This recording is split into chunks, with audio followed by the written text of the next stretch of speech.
There are situations നമ്മൾ എന്തിനാ വെറുതെ ചിലപ്പോൾ ചില പടങ്ങൾ കാണുമ്പോഴേ ഞാൻ ഒറ്റയ്ക്ക് കാണുമ്പോൾ ഞാൻ അങ്ങനെ വിങ്ങി വിങ്ങി വിങ്ങി വിങ്ങി കരയും.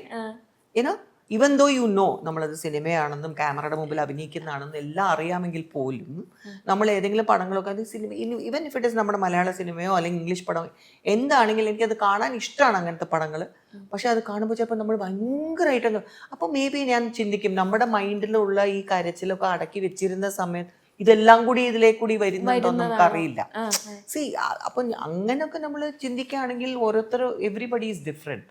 അങ്ങനെ ഓരോരോ സിറ്റുവേഷൻ കൈകാര്യം ചെയ്യുന്ന ആൾക്കാർ എല്ലാവരും ഡിഫറെന്റ് ആയിരിക്കും. അല്ലാതെ ഒരേപോലെ തന്നെ എല്ലാവരും ഉണ്ടാവും. ഒരു സിറ്റുവേഷനിൽ ഇവർ കരയാണെങ്കിൽ ഇവരും കരയും എന്ന് പറയാൻ പറ്റൂല. ബട്ട് എനിക്ക് അതാ ഞാൻ പറഞ്ഞു, എൻ്റെ ആദ്യത്തെ കുട്ടി മരിച്ച സമയത്ത് ആണ് ഫസ്റ്റ് ആൻഡ് ഫോർമോസ്റ്റ് എനിക്ക് ഒരു ഫീലിംഗും ഇല്ലാതെ ഒരു ഇത് വന്നത്. ഒരു അന്ന് അവരെന്റെ അടുത്ത് വന്ന് പറഞ്ഞു അവള് പോയി, പെങ്കൊച്ചായിരുന്നു. അപ്പൊ എന്റെ അടുത്ത് പറഞ്ഞു, അല്ല അത് ശ്രീനാഥിന്റെ ആ സമയത്തായിരുന്നു. സോ ആ സമയത്ത് വന്നിട്ട് എൻ്റെ അടുത്ത് എൻ്റെ ചേട്ടത്തെയും ഒക്കെ അവര് വന്നിട്ട് പറഞ്ഞു, മോളെ. അത് എത്രാമത്തെ വയസ്സിലായിരുന്നു? എന്റെയോ I think I was about 25-26 ആ സമയത്ത്. അത് കഴിഞ്ഞിട്ടാണ് ഞാൻ നയം വ്യക്തമാക്കുന്നത് അഭിനയിക്കാൻ വരുന്നത്. It was in the 90s 80s, towards 90. ആ സമയത്ത് അതായിരുന്നു സിറ്റുവേഷൻ. വേറെ ഐ വാസ് ലൈക്ക് 18 മണിക്കൂറാണ്. ഷി വാസ് ഓക്കെ, ബട്ട് കുറെ കഴിഞ്ഞപ്പോൾ actually it was A normal birth. പക്ഷെ എന്നാലും ഐ തിങ്ക് ലേറ്റർ ഓൺ ഞാൻ അറിഞ്ഞത് അവര് കുറച്ച് ഡിലേ ചെയ്തു എന്നാണ്. ഡോക്ടർ വരാൻ ലേറ്റ് ആയി. അപ്പോ അകത്തിരുന്ന് തന്നെ എന്താ പറയാ എക്സ്ഫിക്ഷിയസ് അങ്ങനെ എന്തോ ഒരു സംഭവം പറയില്ലേ, she took out lot of mucus inside her lungs. അത് അറിഞ്ഞില്ല. അപ്പോൾ കുറെ യെല്ലോ ആയി. പിന്നെ after some time she couldn't survive. അല്ല അത് ഹോസ്പിറ്റലിലെ പ്രശ്നമായിരുന്നോ അതോ അതിന് കംപ്ലൈന്റ്? അത് അവര് പിന്നെ പറയില്ലല്ലോ, പിന്നീടാണ് ഡിലേ അങ്ങനെ വന്നു ഇങ്ങനെ വന്നു അങ്ങനെ. So I couldn't. അപ്പൊ ആ ന്യൂസ് എന്റെ കയ്യിൽ എന്റെ ചേട്ടനൊക്കെ വന്ന് എന്റെ അടുത്ത് പറയുമ്പോഴും I am in my room. അപ്പൊ ഇവള് they took her to the incubator അങ്ങനെയൊക്കെ കൊടുത്തിട്ട് ചെയ്യാനൊക്കെ പോയി. They said they have to take her to another hospital, oxygen ഒക്കെ കൊണ്ടുപോയി. Suddenly I am just seeing they coming and telling me she is gone. അല്ല ഒന്നും പറഞ്ഞില്ല എൻ്റെ അടുത്ത്. അവരുടെ മുഖം കണ്ടിങ്ങനെ വന്നപ്പോഴേ ഞാൻ നോക്കിട്ട് പോയില്ലേ. I was literally like this. എന്നിട്ട് ഇങ്ങനെ അന്ന് ഞാൻ കരഞ്ഞിട്ടേ ഇല്ല. I think for a few days I had not cried. And എനിക്കും പേടിയായി. അപ്പൊ അവർക്കൊക്കെ പേടിയായി, അമ്മയ്ക്കൊക്കെ. ബിക്കോസ് ഇവളെന്താ ഒന്നും ഫീലിംഗ് ഇല്ലാത്ത, കരച്ചിലില്ല. ബിക്കോസ് അതാ പറഞ്ഞ ആ സമയത്ത് തൊട്ട് എനിക്ക് പിന്നെ എപ്പോഴും ഇങ്ങനത്തെ സിറ്റുവേഷൻസ് വരുമ്പോൾ I never use to cry. എനിക്ക് തോന്നുന്നു ഇപ്പൊ പറഞ്ഞ മരവിച്ചു പോയെന്നുള്ള അവസ്ഥയിലായിരുന്നു. അതാണ് ആദ്യം എനിക്കിപ്പോ അതിനെ കുറിച്ച് ചിന്തിക്കുമ്പോൾ that is how sort of എൻ്റെ മൈൻഡിൽ അങ്ങനെ ഒരു ആർമർ വന്നു എന്ന് തന്നെ പറയാം. Suddenly my body just I think just protected me like that. ആ സമയത്ത് കരയരുത് എന്നോ എന്തെങ്കിലും I don't know how it works. ഞാൻ കരഞ്ഞില്ല. So that was also bad. ആ സമയത്ത് സോഷ്യൽ മീഡിയ ഒന്നും ആക്റ്റീവ് അല്ല ഒട്ടും. ന്യൂസ് പേപ്പേഴ്സ് മാത്രമേ ഉണ്ടായിരുന്നുള്ളൊരു ടൈമാണെന്നാണ് എൻ്റെ ഒരു അറിവ്. ആ സമയത്ത് പോലും സൈബർ ബുള്ളിങ്, സൈബർ അറ്റാക്ക് നേരിട്ടൊരു വ്യക്തിയാണ് ചേച്ചി. എനിക്കൊന്ന് കുറേ അനാവശ്യ വിവാദങ്ങളൊക്കെ എഴുതി ഒക്കെ. അപ്പം ഈ വിവാദങ്ങളൊക്കെ എങ്ങനെയാണ് ആ സമയത്ത് ഫേസ് ചെയ്തത്? മോസ്റ്റ് ഓഫ് ദ ടൈം ഞാൻ ഇഗ്നോർ തന്നെയായിരുന്നു ചെയ്തത്. ഇനീഷ്യലി എനിക്ക് ഭയങ്കരമായിട്ട് ഫീൽ ചെയ്യാം. കാരണം നമുക്ക് അതിനെ യൂസ്ഡ് അല്ലല്ലോ. നമ്മളെ കുറ്റം പറയുമ്പോൾ അല്ലെങ്കിൽ ആളുകൾ ഇവിടെ ഇങ്ങനെയാണ് എന്നൊക്കെ പറയുമ്പോൾ നമുക്കതിനെ ഫസ്റ്റ് ഓഫ് ഓൾ എനിക്ക് അന്നൊക്കെ എനിക്ക് വായിക്കാൻ അറിയില്ല അതുവരെ കാര്യം പറയില്ല. അതെ. സോ അതുകൊണ്ട് ഞാൻ അധികം ഒന്നും അങ്ങനെയൊന്നും ചിന്തിച്ചിട്ടില്ല. പിന്നെ ആൾക്കാർ ചിലപ്പോൾ ആരെങ്കിലും ഒക്കെ വന്ന് എന്തെങ്കിലുമൊക്കെ പറയുമ്പോൾ എനിക്കറിയാം. ദെൻ സുകുമാരി ചേച്ചിയൊക്കെ ഉള്ള സമയത്തൊക്കെ ചേച്ചിയൊക്കെ ഒന്ന് പറഞ്ഞിട്ട് മോൾ ഇനി അതൊന്നും ശ്രദ്ധിക്കാനൊന്നും പോണ്ട, ആൾക്കാർക്ക് വേറെ ജോലിയൊന്നുമില്ല.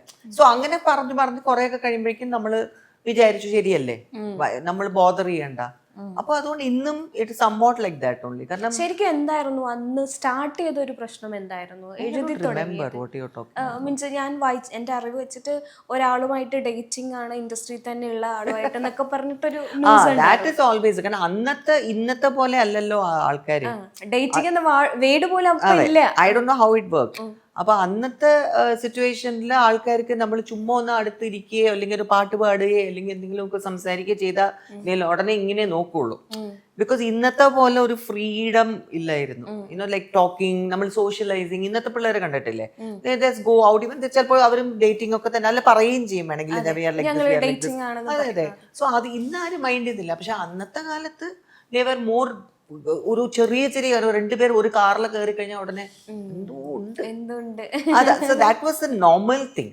അപ്പൊ എസ്പെഷ്യലി എന്റെ കാര്യത്തിൽ എന്ന് വെച്ചാൽ ഞാൻ കൂടുതൽ ആരോടും അങ്ങനെ സംസാരിക്കില്ല. പിന്നെ I was always very good in singing. എനിക്ക് ഭയങ്കര ഇഷ്ടമായിരുന്നു പാട്ട്, ഡാൻസ്. അപ്പോൾ അതിനെക്കുറിച്ച് ആരെങ്കിലും ഒക്കെ കൂടുതൽ സംസാരിക്കുന്ന ഒരാളുണ്ടെങ്കിലും ഞാൻ ചിലപ്പോൾ അങ്ങോട്ട് കുറച്ച് കൂടുതൽ സംസാരിച്ചു എന്ന് വരും. എനിക്ക് ഉണ്ടായിട്ടുള്ള ആകെ 2 പേരാണ്, ശ്രീനാഥും ബജോറും. അതല്ലാതെ I have not had any love affair or anything with anybody else. എന്റെ 2 ലൈഫ് പാർട്ട്നേഴ്സ് ആയിരുന്നു ഞാൻ ഏറ്റവും കൂടുതൽ സ്നേഹിച്ചുകൊണ്ടിരുന്നത്. അത് എനിക്ക് ലൈഫിൽ ഒരിക്കലും ശരിയായില്ല. പിന്നെ എനിക്കിപ്പോൾ ഉള്ളത് എന്റെ മക്കളാണ്. മക്കൾ ഇസ് എവറിത്തിങ് ഫോർ മീ. അങ്ങനെ സംസാരിച്ച് വരുമ്പോൾ ഈ അടുത്തിടയ്ക്ക് ചേച്ചിയുടെ ഒരു ഇന്റർവ്യൂല് കണ്ടു 2 പാർട്ട്നേഴ്സും ഞാൻ വിചാരിച്ച രീതിയിലുള്ള ആളുകളല്ലായിരുന്നു. നല്ലൊരു പാർട്ട്ണറെ കിട്ടാത്തതിൽ എനിക്കിപ്പോൾ സങ്കടം ഉണ്ടെന്ന്.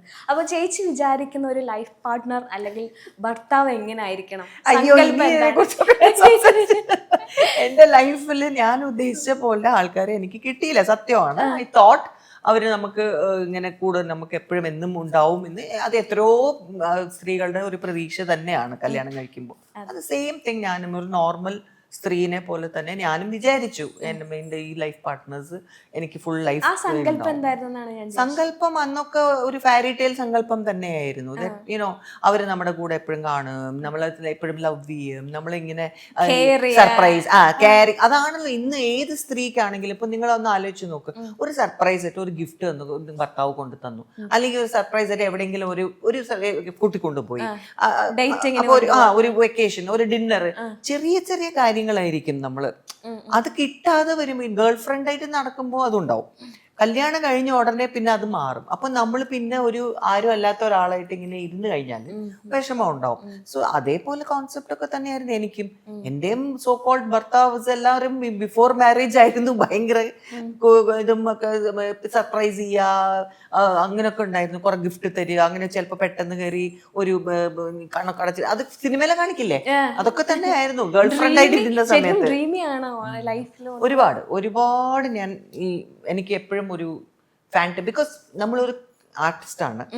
ക്രിയേറ്റിവിറ്റി നമുക്ക് കൂടുതൽ ഉള്ള ഒരു ബേസിക് പേഴ്സണാലിറ്റി എൻ്റെ അങ്ങനെയാണ്. I am very imaginative, creative. Choreography ഒക്കെ ചെയ്യുകയാണെങ്കിലും എനിക്ക് വളരെ അധികം എപ്പോഴും ഒരു ഐ നീഡ് കണ്ടിന്യൂവിറ്റി.